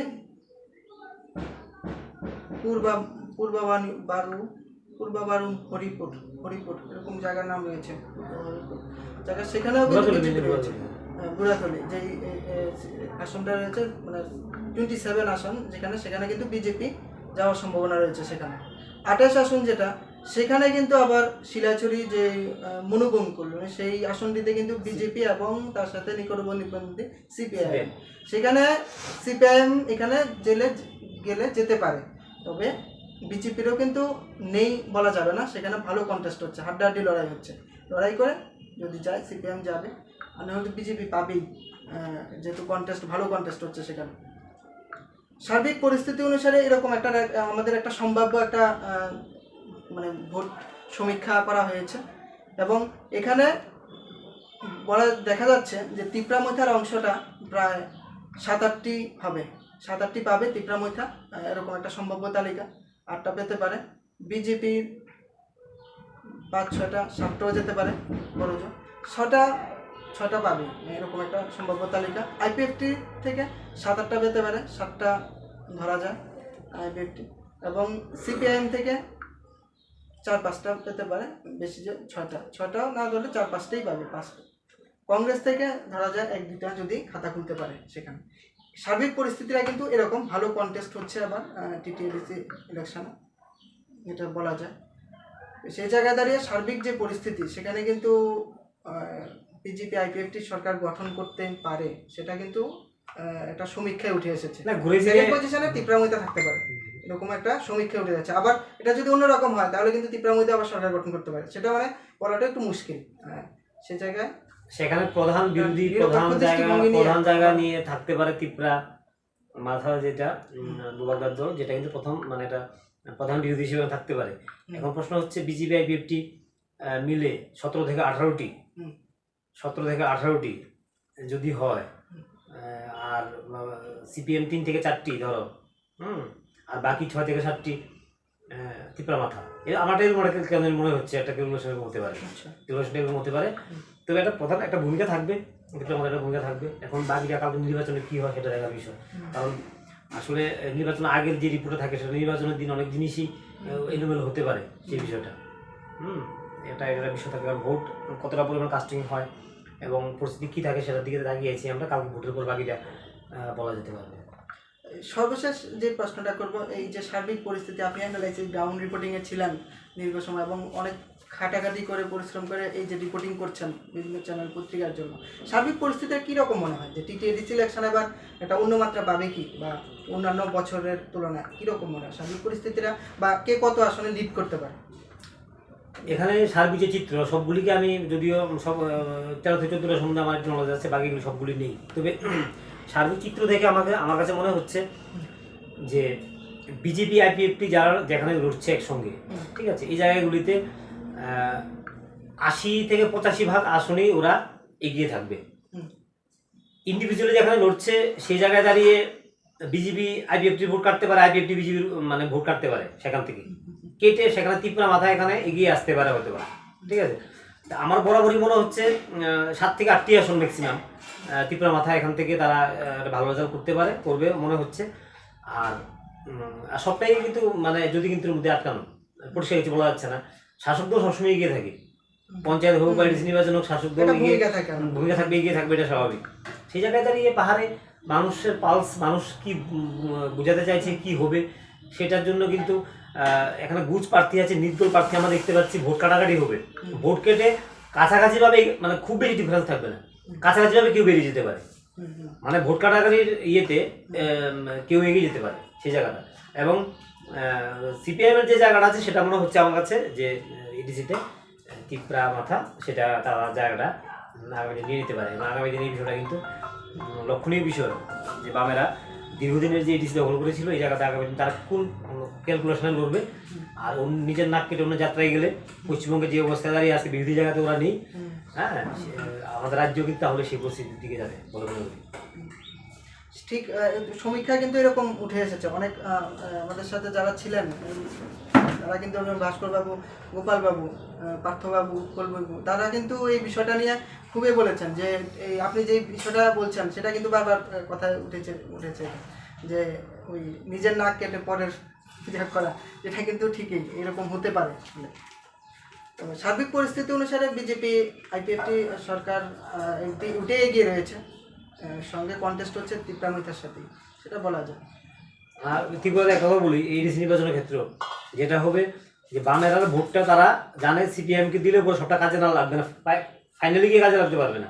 তাহলে এমন হতে পারে যে তারা ভোটটা দিয়ে দিবে ওই ডানে বামে, কিছু যেতে পারে বিজেপিতে, কিছু যেতে পারে আইপিএফটিতে, কিছু যেতে পারে বড় একটা অংশ ত্রিপুরা মাথা যেতে পারে। পশ্চিমবঙ্গ দেখো ইন্টারেস্টিং ব্যাপার হচ্ছে একইভাবে একটা কাজ করছে।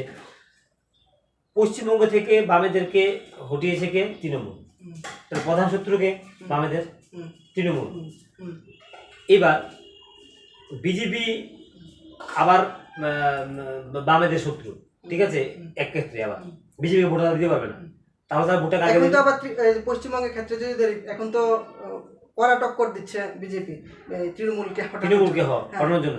তাহলে বিজেপি তৃণমূলকে হটায়, তাহলে প্রধান শত্রুকে হটাতে গেলে তো সিপিএম এখানে সিপিএম মূল শত্রু হচ্ছে তৃণমূল, কারণ এখান থেকে দীর্ঘ 34 বছর রাজনীতি থেকে তারা সরিয়েছে কে? তৃণমূল সরিয়েছে। তাহলে তৃণমূলকে সরানোর জন্য বাংলা দীর্ঘদিন লড়াই করছে, গত 10 বছর ধরে 2 টার্ম ধরে। এখন বিজেপি লড়াবে তাদেরকে, ঠিক আছে। এখন সিপিএম এর ভোটটা কোথায় যাবে? এখন নীতিগতভাবে বামেরা ভোটটা কাকে দেবে? বামেদের একটা সাধারণ কর্মীরা যখন ভোট দেবে তারা পরিবর্তনের জন্য ভোটটা দেবে। এই ভোটটা হয় সরকার পরিবর্তন মানে নিজেদের ক্ষমতায় আনা, আর সেই পথে ভোটটা কাকে দেবে তারা? ভোটটা তো অনেকে অপচয় করতে চায়, ভোট অপচয় করতে চায় না মানুষ, তাহলে ভোটটা আবার তৃণমূল দিতে হবে, আর নাহলে বামেদেরকে বিজেপিকে দিতে হবে। এর মধ্যে অনেকটা বড় অংশ কিন্তু বিজেপিতে, এত বিজেপি লোক পেলে কোথা থেকে? বামের একটা বড় অংশ। তাহলে কিন্তু পশ্চিমবঙ্গে বাংলার 200 জায়গা এবং আমাদের ত্রিপুরা রাজ্য, এটা কিন্তু একটা ক্যালকুলেশন কাজ করছে আগামী বিধানসভাতে।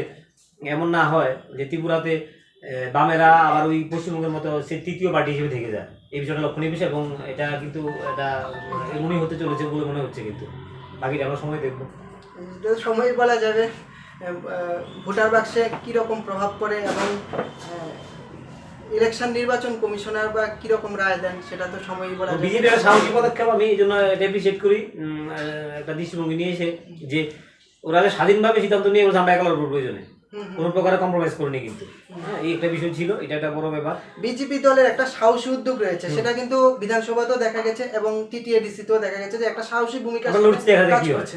হ্যাঁ, মানে কি হবে এটা পরে দেখো, আগে কাজ করা আছে, কাজ করা, আমার কাজ করতে হবে, সেটা কিন্তু একটা। এবং গত 1-1.5 মাস ধরে মানে পাহাড়ে এমন ভাবে চষে বেড়াচ্ছে মুখ্যমন্ত্রী থেকে শুরু করে সবাই, মানে প্রচন্ড পরিমাণ সাধারণ স্থানীয় জেলা সভাপতিগুলি যারা আছেন জেলায় জেলায় সবাই সর্বশক্তি কিন্তু নিয়োগ করছেন এবং এটা যতটা কাভার করছেন গত 1-1.5 মাসের মধ্যে যতটুকু হচ্ছে। বিজেপি যদি কোনোটা ফল করে সেটা কিন্তু অতীতের থেকে, কারণ অতীতে আইপিএফটির উপর ভর করে ওরা বিধানসভায় এসেছে, সবটা কিন্তু ছিল না বিজেপির, সবটা অংশে আইপিএফটিটা বড় একটা ভূমিকা ছিল। সেই জায়গা দাঁড়িয়ে কিন্তু এখন একটা বিজেপি একটা ভালো একটা চেষ্টা করছে এবং এখন দেখার বিষয়টা জনগণ কি সিদ্ধান্ত নেয় এবং সেটা তো সবাই বলে। এবং আমরা চাই একটা বিরোধী একটা ভূমিকা থাকুক, রাজ্যে বিরোধী দলের ভূমিকা থাকবে, একটা বরিষ্ঠ বিরোধী থাকলে সেক্ষেত্রে জনগণ উন্নয়ন হয়, দলের উপর একটা মানুষ, সাধারণ মানুষের উপকার হয়। বিরোধী যে জায়গায় আছে সে জায়গাতে উন্নয়ন হবে। সরকার এবং বিরোধী সেটা যদি এবং রাজনৈতিক দল, রাজনীতির ক্ষেত্রে বিরোধী দলের একটা ভূমিকা থাকে, প্রচন্ড ভূমিকা থাকে। এটা বলা যাচ্ছে, আমরা রাষ্ট্রবিজ্ঞানে বলেছি, রাজনীতি বিরোধী দলের ভূমিকাটা যেখানে বিরোধী দল থাকে তো সেই জায়গাতে ডেভেলপমেন্ট ভালো হয় এবং শাসকের জন্য সুবিধা হয়। এটা বিষয় থাকে। অসংখ্য ধন্যবাদ সোমেন দাকে আমাদের মধ্যে উপস্থিত হওয়ার জন্য এবং ব্যক্তিগত অভিমত এবং অ্যানালাইসিস পোলে শেয়ার করার জন্য। অসংখ্য ধন্যবাদ আমাদের ফ্যান্টাসি টিভির পক্ষ থেকে আপনাকে। ধন্যবাদ আপনাকে, ধন্যবাদ সবাইকে। এবং এই যে ইলেকশন, আমি আবারও কিন্তু আপনাদের মনে করিয়ে দিচ্ছি, আমাদের যেই ওপিনিয়ন পোল সেটার উপর ভিত্তি করে কিন্তু আপনারা আপনাদের সিদ্ধান্ত কোনো অবস্থাতে নেবেন না। আমরা আমাদের মতো করে চেষ্টা করেছি, আপনাদের অভিমত আপনারা ভোটার বাক্সে প্রবেশ করেন, সেটাই নির্বাচন কমিশনার থেকে যেভাবে আপনাদের গাইডলাইন করা আছে সেটাই কিন্তু করবেন। সমীক্ষার মতোই থাকবে, সেটা করতে হয় সেটা আমরা করছি। এটার উপর ভিত্তি করবেন না কিন্তু কোনো অবস্থাতে। এটা আমাদের ফ্যান্টাসি টিভির কর্তৃপক্ষ থেকে দাবি রয়েছে আপনাদের কাছে। তবে আমরা আমাদের মতো চেষ্টা করেছি, দেখা যাক আপনার এই অবস্থান কতটুকু সফল হয়। নেনে মাস্ক পইরা নে, মাস্ক ছাড়া বাইরে রাস্তাঘাটে চলিস না, পোকার মতো আজব গুজবে কান দিস না। করোনা ভাইরাস কাউকে কিন্তু ক্ষমা করবে না, ধনী গরিব রাজা প্রজা ক্ষমা করবে না। আরে মাস্ক ছাড়া বাইরে রাস্তাঘাটে চলিস না, তাই অবহেলা কইরা নিজের জীবনটা দিস না।